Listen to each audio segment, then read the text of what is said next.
Barastaafka gobolka Togdheer oo weheliyaan taliyaasha ciidamada qaranka kuwa booliska maayirka degmada Burco iyo mas'uuliin kale ayaa kormeer ku soo maray degmooyinka xuduudda ku teedsan ee ka tirsan gobolka Togdheer halkaas oo kulamo kala duwan kula soo qaateen waxgaradka iyo odayaasha deegaankaasi. Barastaafka gobolka Togdheer iyo wafdigiisa oo kulan la qaatay waxgaradka iyo odayaasha deegaanka Balidhiig ayaa halkaasi kaga dhageystay warbixino. reer Balidhiigow taariikhdaasi waxay ku sugan tahay barastaafka gobolka Togdheer محمد إبراهيم قبو نكسر إني لا سوى شقيي إمانة أمنيجي نسوي إمانة عيد مرة كياني إمانة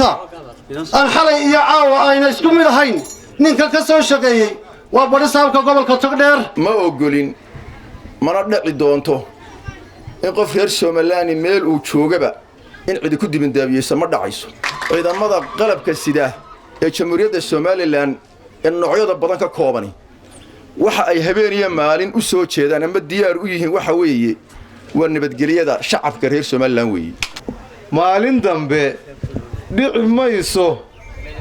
in ilmo yar halka intuu qori soo lalansado intuu sidaa isu ruxo inuu Balidhiig dhex maro biidin Ilaahay dhici mayso xikmad baa waxay tiraahdaa adii reer gabagaboobo waxa gabay aabahood intaan ku jeednay meel kale ku jeednay ayaa waxa laga yaabaa meelaha in laga faa'iideysto qaranku idin ma waayin cid idin waardeysa cid idin la joogta waxaan mariya lababa idin leeyahay marka ugu horeysa reer Balidhiig inaan nabadgelyada priority-ga siisaan oo koow ka dhigtaan nabadgelyada hadii la yiraahdo annaga gurmadkayagu iyo imaatinkayagu waa inaanu moral idinka idin dhisnayhay inaanu niyada idin dhisno inaanu nabadda sugno xuduudaha Soomaaliland ee gobolkan Togdheer halkan aanu ka bilaabaynaa ilaa ay Xaaj Saalax waan soconaynaa caawa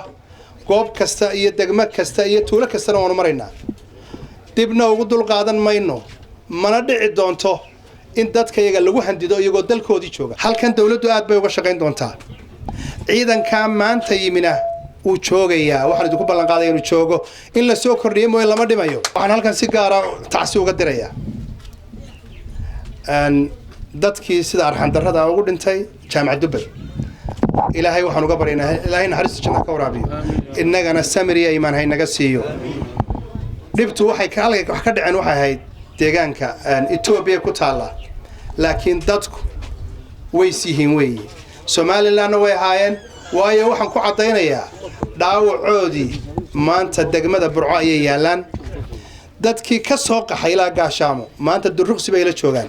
Xaaj Saalax bay joogaan marka dad kale ma waa dadka yagi weeye sidoo kale waxa gudoomiyaha gobolka Yuftigiisu ay la kulmeen madaxda iyo waxgaradka degmada Duruqsi iyo qaar kamid ah dadkii ka soo badbaaday dhacdadii ka dhacday jaamacad Dubbad oo ku soo qaxay degmada Riyaxiro waxaana kamid ah hadaladoodii annagu waxaan nahay dadkii ka yimi magaalada jaamacad Dubbad ee dhibaatadu ka dhacday casarkii markay ahayd salaada casar intaan la gaarin ayaa dhibaato meeshii ka dhacday ciidamo ayaa yimi ciidamadiina markii ay yimaadeen waxay sameeyeen inay yacnihii magaaladii u feeraariyaan rasaas xoog leh ay ku rideen markaanu aragnay markaa dadkii oo daatay oo qayb dhimatay ayaanu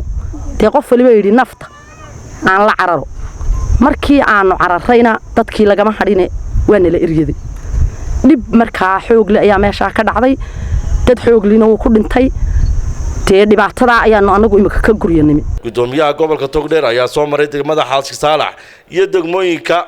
ku yaala xuduudda ay ka tirsan gobolka Togdheer halkaas uu gudoomiyuhu degmo kasta iyo tuulo kasta uu kulamo kula yeelanayay odayaasha madax dhaqameedka iyo waxgaradka deegaanadaasi kumadda Soomaaliland ayaa toddobaadka cutubyo ka tirsan ciidamada qaranka geysay degmooyinka ku yaala xuduudda ee ka tirsan gobolka Togdheer Kays Axmed Digaale Home Cable TV Burco.